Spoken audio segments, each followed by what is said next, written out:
జై శ్రీరామ్. మా ఇంట్లో 11 సార్లు హనుమాన్ చాలీసా పారాయణం చాలా చక్కగా జరిగిందండి. ఈ సందర్భంగా అందరికీ చామంతి మొక్కలు పంచిపెట్టడంతో పాటు మా ఇంట్లోని సెంపెంగలతోటి పూజ చేసుకోవడం చాలా తృప్తిగా అనిపించింది. ఆ కార్యక్రమ విశేషాలన్నీ ఈ వీడియోలో చూడండి. అలాగే నేను అన్నమాచార్య కీర్తన కూడా పాడగలగడం చాలా హ్యాపీగా అనిపించిందండి.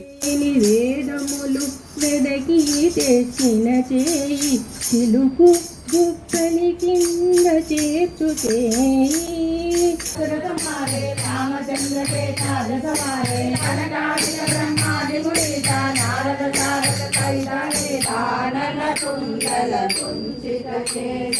ఆదువజ్ర ఆధ్వజా విరాజై కాంఠే మోంజనే భూతాదే శంకర సువన కేసరి నందన తేజ ప్రతాప మహాజగవందన విద్యావాన గుణీయతి చాతుర రామ కాజ కరివే కో ఆతుర ప్రభుచరి కంఠల గావే కనకాదిక బ్రహ్మాది మునీస శారద శారద సహితాయీసా యమ కుబేర దిగపాల జహాతే కవి కోవిద కై సకై కహాతే तुम उपकार सुग्रीव ही कीन्हा राम मिलाया राजपथ दीन्हा नाम सच्चे नाम बोलो विष्णु मोहिनी साई नारायणी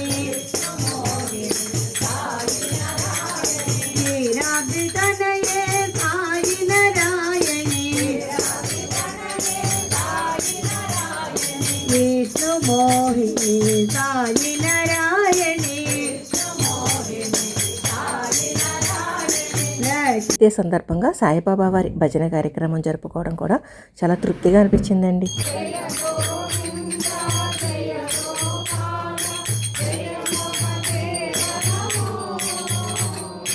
హే మాధవ హే మధుసూదనా సర్వతంత్రాత్మక సర్వయంత్రాత్మక గును మహారతి. 11 సార్లు హనుమాన్ చాలీసా పారాయణానికి 11 రకాల పూలతోటి స్వామివారిని పూజించుకోవడం, ఆ తర్వాత హారతి ఇచ్చాక అందరికీ ప్రసాదాలు వితరణ, ఇదంతా తృప్తిగా అనిపించిందండి. మా అమ్మాయి కూడా ఉండడం నాకు ఇంకా హ్యాపీగా అనిపించింది. వచ్చిన వారందరికీ పూల మొక్కలో ఏదో ఒక మొక్కలు ఇవ్వడం అలవాటు. ఆ రకంగా ఈసారి చామంతి మొక్కలు ఇవ్వడం, క్రితంసారి ఇచ్చిన చామంతి మొక్కలు బాగా పూసినాయండి అని వారు తృప్తిగా చెప్పడం నాకు చాలా సంతోషాన్ని కలిగించిందండి. ఈరోజు మా ఇంట్లో జరిగిన కార్యక్రమ విశేషాలు మీతో పంచుకోవడం మరింత ఆనందంగా ఉందండి. సర్వే జన సుఖినో భవంతు. జై శ్రీరామ్.